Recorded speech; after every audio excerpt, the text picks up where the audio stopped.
Term को denote कर दिया T1 T2 T3 T4 से। पहला पद को ए से डिनोट करते हैं, इसलिए T1 को ए भी लिखते हैं, T1 को ए से सूचित करते हैं बराबर 64। किसी भी सीरीज को एपी में जांच करने के लिए क्या चीज़ जरूरी है? सारवंतर। सारवंतर सब जगह समान आ रहा है तो इस बोल सकते हैं कि सीरीज क्या चीज में है? एपी में है। तो सारवंतर निकालने के लिए बड़ा में से छोटा को घटाते हैं, बड़ा में से छोटा, तो T1 से बड़ा कौन है? T2, इसलिए T2 में से T1 घटाते हैं, T2 में से T1 घटाते हैं। फिर ना T2 से बड़ा T3, T3 में से T2 को घटाते हैं, कुछ को घटाते हैं T2 के, तो T2 है कितना? T2 48 माइनस 64 बराबर कितना है घटाने के बाद? 14 में से 6 गया, 48 में से 64 नहीं घटेगा, इसलिए 64 में से 48 घटाएंगे, तो 14 में से 8 गया 6, 14 में से 8 गया 6, ये बचा 5, 5 में से 4 गया 1। अब देखना दोनों से बड़ा कौन संख्या है? 48 बड़ा कि 64? 64 बड़ा, तो 64 का चिन्ह देखेंगे क्या चाहिए? माइनस का, इसलिए माइनस में।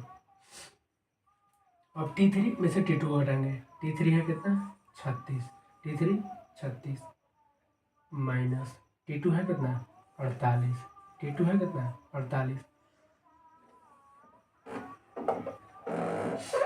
T2 को घटाएंगे, T2 में से तो 36 में से 48 नहीं घटेगा, इसलिए 48 में से 36 घटाएंगे, 8 में से 6 गया 2, 8 में से 6 गया 2, 4 में से 3 गया 1, 3 गया 1। डी निकाल रहे हैं तो पहला निकाले तो अंतर कितना है? -16।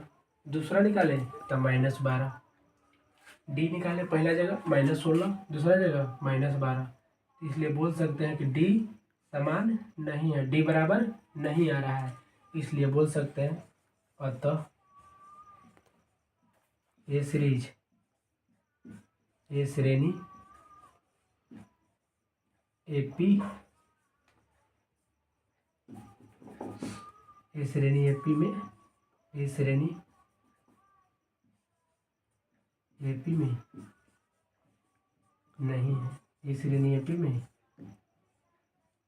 नहीं है, ये श्रेणी एपी में नहीं है, इसलिए बोल सकते हैं क्योंकि डी निकाले पहला पर कितना है अंतर? -16, दूसरा में निकाले -12, पहला में -16, दूसरा में 12, तो पहला दूसरा बराबर नहीं है, जब पहले दूसरा नहीं बराबर है आगे बराबर होने से कोई फायदा नहीं है, इसलिए बोल सकते हैं कि डी हर एक जगह समान नहीं होने के कारण ये संबंध क्या चीज में है? एपी में नहीं है, इसलिए बोल सकते हैं कि ये श्रेणी एपी में नहीं है, ये श्रेणी एपी में नहीं है। अब अगला क्वेश्चन तीसरा प्रश्नावली 5.1 के तीसरा क्वेश्चन, क्या क्वेश्चन? तीसरा क्वेश्चन बोल रहा है प्रत्येक मीटर की खुदाई के बाद, प्रत्येक मीटर की खुदाई के बाद एक कुआं खोदने में आई, एक कुआं खोदने में आई लागत, जबकि प्रथम मीटर खुदाई की लागत क्या रुपया है? 150, क्या रुपया है? 150 रुपया, और बाद में प्रत्येक मीटर खुदाई की लागत कितना है? 50 रुपया। अगर 1 मीटर कोई खुदवाता है तो क्या रुपया देगा? पहली बार 150 रुपया, पहली बार 150 रुपया, उसके बाद में बोल रहा है प्रत्येक मीटर, अब जय मीटर खुदवाएगा उसका लागत क्या रुपया देना होगा? 50 रुपया। तो लिख लेते हैं सॉल्यूशन। प्रथम यानी कि पहला, प्रथम मीन्स पहला, पहला मीटर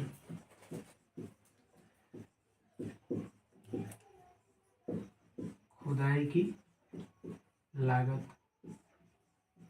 क्या रुपया है? 150 रुपया है, क्या रुपया? 150 रुपया, और बाद में प्रत्येक मीटर की खुदाई और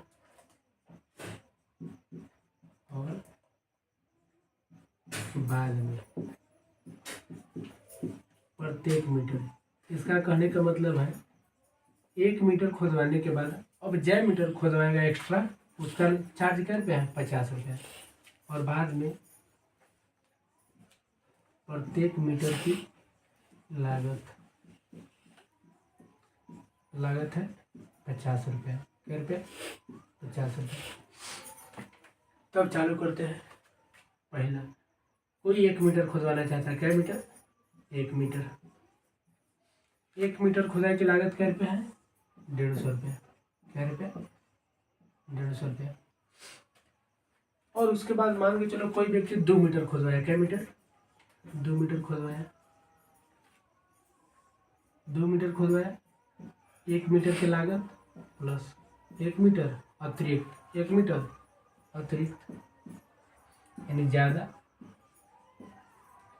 अतिरिक्त कितना लिया? 1 मीटर। तो 1 मीटर के बाद किराया कितना है? 150 रुपये प्लस 1 मीटर। अब उसके बाद बोला था बाद में 1 मीटर खोदवाने के बाद उसके बाद जय मीटर खोदवाएगा उसकी लागत क्या क्या पर बढ़ेगा? 50 रुपये। 1 मीटर बेसिक हो जाए तो 50 रुपया बढ़ गया। तो क्या रुपया होगा? 2 मीटर खुदाएगा तो क्या रुपया? 150 प्लस 50, 200 रुपया देना होगा। क्या रुपया? 200 रुपया। ऐसे कोई व्यक्ति 3 मीटर खोदाता है। क्या मीटर? 3 मीटर। 3 मीटर खुदवाएगा। 1 मीटर के देगा। एक्स्ट्रा क्या मीटर खुदवाया? 2 मीटर। एक्स्ट्रा 2 मीटर अतिरिक्त 2 मीटर। 1 मीटर का किराया देगा कितना? 150 रुपया प्लस 1 मीटर का 50 रुपया तो 2 मीटर के 100 रुपया। क्या रुपया? 100 रुपया। तो टोटल 3 मीटर खुदाएगा तो क्या रुपया देगा? 250 रुपया। क्या रुपया? 250 रुपया। मान के चलो एक व्यक्ति 4 मीटर खुदा लिया। क्या मीटर? 4 मीटर। तो 4 मीटर पहले तो 1 मीटर खुदाया हो, उसके बाद एक्स्ट्रा क्या मीटर खुदाया? 3 मीटर। तो 3 मीटर बोल सकते हैं क्या चीज़ है? अतिरिक्त। 3 मीटर अतिरिक्त 150। 1 मीटर के लिए दिया होगा स्टार्टिंग चार्ज 150 रुपया। 3 मीटर के लिए 1 मीटर के लिए 50 रुपया। तो 3 मीटर के लिए 150 रुपया। तो टोटल क्या रुपया दिया होगा? 150 300 रुपया। ऐसे कोई व्यक्ति 5 मीटर 6 मीटर खुदवाएगा। हमको संबंध जांच करना है तो 3-4 को निकाल लिया, ढेर है। संबंध जांच करना है। पहला मीटर खुदाया तो क्या रुपया? 150 रुपया। पहला मीटर खुदाया 150 रुपया। दूसरा मीटर खुदाया क्या रुपया दिया? 200 रुपया। तीसरा मीटर खुदाया क्या रुपया दिया? 250 रुपया। चौथा मीटर खुदाया 300 रुपया दिया। क्या 100 रुपया? 300 रुपया दिया। ऐसे कोई 5 मीटर 6 मीटर खुदवाए, ये सीरीज आगे बढ़े। अब जो ये सीरीज बना, इस सीरीज को बताना है कि ये सीरीज एपी में है कि नहीं, और है तो क्यों है। तो एपी में जांच करने के लिए टर्म को पहले दर्शा देते हैं। पहला पद को T1, दूसरा पद को T2, तीसरा पद को T3, चौथा पद को T4। इसलिए लिख देते हैं कि आसानी होता है सार्वंतर ज्ञात करने में। अब एपी को जांच करने के लिए हमको क्या जरूरत पड़ता है? अंतर को निकालना। क्या चीज़? अंतर। अंतर अगर हर जगह सेम आता है तो बोल सकते हैं कि सीरीज क्या चीज में है? एपी में। अगर अंतर हर जगह सेम नहीं आता है तो बोल सकते हैं कि सीरीज एपी में नहीं है। तो बताए थे T2 T1 से बड़ा है कौन? T2। इसलिए T2 में से T1 घटाते हैं। T2 में से T1 घटाते हैं। T3 में से T2 घटाते हैं। तो T2 है कितना? 200 माइनस 150 बराबर T3 है कितना? 250 माइनस T2 है कितना? 200। 200 में से 150 हो जाएगा कितना? 50 रुपये बचेगा। 250 में से 200 हो जाएगा 50 बचेगा। डी का मान देख रहे हैं हर जगह कैसे आ रहा है? बराबर। डी का मान कैसे आ रहा है? हर जगह बराबर। इसलिए बोल सकते कि अतः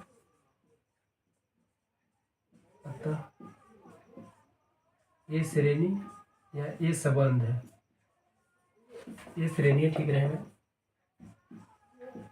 ये श्रेणी एपी में है। ये श्रेणी एपी में है। ये श्रेणी एपी में है। यही है तीसरा क्वेश्चन। अब नेक्स्ट प्रश्नावली के क्या क्वेश्चन? चौथा। अब नेक्स्ट के लिए चौथा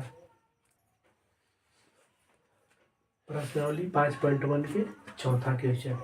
चौथा क्वेश्चन बोलता है खाते में प्रत्येक वर्ष का मिश्र धन, प्रत्येक वर्ष का मिश्र धन, जबकि 10,000 रुपये की राशि, कोई राशि है कितना 10,000 रुपया, उस पर 8% वार्षिक दर से, कहने का मतलब साल में कितना परसेंट, 8% की दर से चक्रवृद्धि ब्याज पर जमा की जाती है। किस ब्याज पर, चक्रवृद्धि ब्याज पर। पहले यहाँ समझना चक्रवृद्धि ब्याज और एक होता है साधारण ब्याज। साधारण ब्याज होता है जो हर एक साल वही जो ब्याज मिलता है वही हर एक साल सेम आते रहता है, सेम आते रहता है। लेकिन चक्रवृद्धि ब्याज जो पहला ब्याज है, जो मूलधन पर जो ब्याज आएगा, फिर नेक्स्ट ईयर मूलधन पर जो ब्याज आएगा से आएगा, लेकिन अगला साल ब्याज पर भी ब्याज बढ़ेगा, ब्याज पर भी ब्याज बढ़ेगा। तो साधारण ब्याज वही होता है कि जो मूलधन पर ब्याज मिल रहा है वो मिलते जाए, लेकिन चक्रवृद्धि ब्याज होता है मूलधन पर जो ब्याज मिलता है उस पर तो मिल ही रहा है, लेकिन जैसे नेक्स्ट ईयर आएगा यानी अगले साल आएगा तो मूलधन पर ब्याज और प्लस जो ब्याज बना है, जो ब्याज आएगा उस पर भी ब्याज चलेगा। ये क्या चीज कहलाता है, चक्रवृद्धि ब्याज। तो चक्रवृद्धि ब्याज बराबर सोल्यूशन अब स्टार्ट करते हैं। चक्रवृद्धि ब्याज बराबर रुपया ले लेते हैं, कितना है 10,000, राशि कितना है, क्या रुपया है 10,000, कितना 10,000 रुपया, क्या परसेंट दर दिया हुआ है 8% वार्षिक दर से, 8% वार्षिक। और चक्रवृद्धि ब्याज से जमा किया जाता है, क्या चीज से, चक्रवृद्धि ब्याज से। चक्रवृद्धि ब्याज बराबर फॉर्मूला होता है चक्रवृद्धि ब्याज, चक्रवृद्धि ब्याज बराबर फॉर्मूला होता है P इंटू P यानी मूलधन इंटू 1 + R/100, R दर और समय n या t, समय n या t टाइम को दर्शाता है। तो चक्रवृद्धि ब्याज में P इंटू 1 + R/100, P के वैल्यू है कितना 10,000 रुपया, क्या रुपया 10,000 रुपया, 1 + R का मान कितना है 8%, कितना 8%, 8/100 निकालना है प्रत्येक साल, क्या प्रत्येक वर्ष निकालना है, कितना प्रत्येक वर्ष मिलता है, इसलिए समय 1 वर्ष। 10,000 एलसीएम लेंगे 100 1 से गुना 100 + 8 108/100, एक बार है 10,000 गुने 108/100, 108/100, 2 जीरो से 2 जीरो, 2 जीरो, 108 में 100 से गुना करेंगे तो 10, 108 और 2 जीरो, इतना रुपया चक्रवृद्धि ब्याज में। पहले वर्ष के लिए चक्रवृद्धि ब्याज कितना है 10,800 रुपया, 10,800 रुपया। अब नेक्स्ट ईयर अब बैंक में जमा हो गया क्या रुपया 10,800 रुपया। पहला राशि कितना था 10,000, 10,000 जमा किए, उस पर 8% के ब्याज, 8% की दर से ब्याज मिला, 8% के ब्याज से मिला तो कितना रुपया हो गया 10,800 रुपया। अब बैंक में कितना रुपया जमा हो गया 10,800 रुपया, अब ब्याज मिलेगा कितना पर 10,800 पर। अब नेक्स्ट ईयर के लिए यानी दूसरे वर्ष के लिए चक्रवृद्धि ब्याज यानी CI बराबर, अब बैंक में जमा हो गया कितना 10,800 रुपया, फिर वही फार्मूला P, अब कितना बैंक में है 10,800 रुपया। अब इस पर ब्याज मिलेगा 1 + R/100, R/100 पावर n यानी कि कितना फिर हर एक साल 10,800, 10,800 1 + R का मान फिर वही दर कितना है 8%, 8/100, 10,800 कोष्ठ हटाएंगे, एलसीएम लेंगे 100 + 8, कोष्ठ हटाएंगे गुना आएगा 108/100, 108/100 कुछ नहीं तो एलसीएम या 100 फिर गुना किए 100 + 8 108/100, 108/100, 2 जीरो से 2 जीरो, 2 जीरो से 2 जीरो, अब 108 गुने 108, 108 गुने 108। गुना करना आसान है। 100 से बेस मान के, 100 को बेस मानकर, 100 को बेस मानेंगे, 100 से कितना ज़्यादा है, 8 ज़्यादा है। 8 के स्क्वायर करेंगे 64, 8 के स्क्वायर 64। और 2 अंक पे जितना आता है गुना करने के बाद, यानी वर्ग करने के बाद कितना, 100 से कितना जाते हैं 8, 8 के वर्ग किए 64, 2 अंक में लिखते हैं, 2 अंक में लिख दिए। अब 100 से कितना जाते हैं 8, 8 जोड़ देंगे कितना में, 108 में, 108 8 16, 116। अब बैंक में कितना रुपया जमा हो गया, 11,664 रुपया, 11,664 रुपया। इस सीरीज को पहला 10,000 रुपया, दूसरा 10,800, तीसरा 11,664 रुपया। अब इतना ही सीरीज निकालते हैं संबंध। पहला स्टार्टिंग में बैंक में कितना जमा था, 10,000 रुपया, कितना 10,000 रुपया। दूसरा बार जब ब्याज मिलकर कितना बना, 10,800 रुपया, 10,800 रुपया। तीसरे वर्ष के लिए कितना मिला, 11,664 रुपया। ऐसी कोई आगे निकले, चौथा पांचवा आगे निकाल सकते हैं। मैंने 3 निकाल लिए सीरीज को बनाने के लिए। तो सीरीज बना पहला 10,000, 10,800, 11,664। तो इस सीरीज को जांच करना है, ये सीरीज एपी में है कि नहीं। तो बताया था सिंपल। जांच करने के लिए टर्म को लिख लेते, पहला पद T1, दूसरा पद T2, तीसरा पद T3। एपी में जांच करने के लिए बताया, हर एक जगह अंतर समान है तो ये सीरीज बोल सकते हैं कि एच में है, एपी में है। सारा अंतर को डी से सूचित करते हैं, बड़ा में से छोटा पद को घटाते हैं, T2 माइनस T1 बराबर है T3 में से T2 घटाएंगे। अगर बराबर आएगा तो बोल सकते हैं कि सीरीज एपी में है, बराबर नहीं आता है तो सीरीज एपी में नहीं है। दूसरा है 10,800 में से 10,000 घटाएंगे, कितना 10,000 घट के आएगा 800 रुपया, कितना 800 रुपया।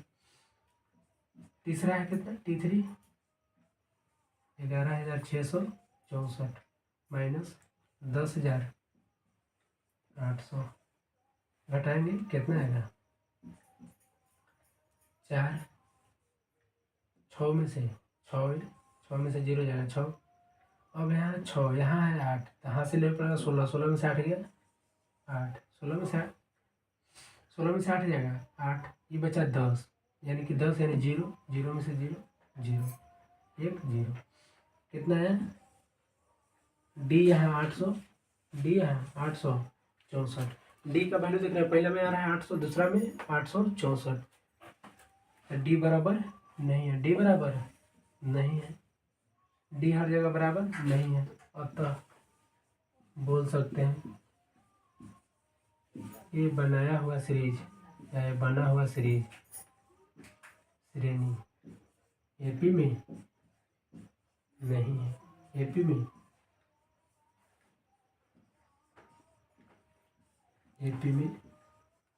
नहीं है, एपी में नहीं है। प्रश्नावली 5.1 के 4 तक बता दिए हैं, आगे कल के लिए। और वीडियो को जितना से ज़्यादा शेयर करें और चैनल को सब्सक्राइब करें, यही है आज के लिए, बस सिर्फ इतना ही। और आगे कल। थैंक यू, धन्यवाद।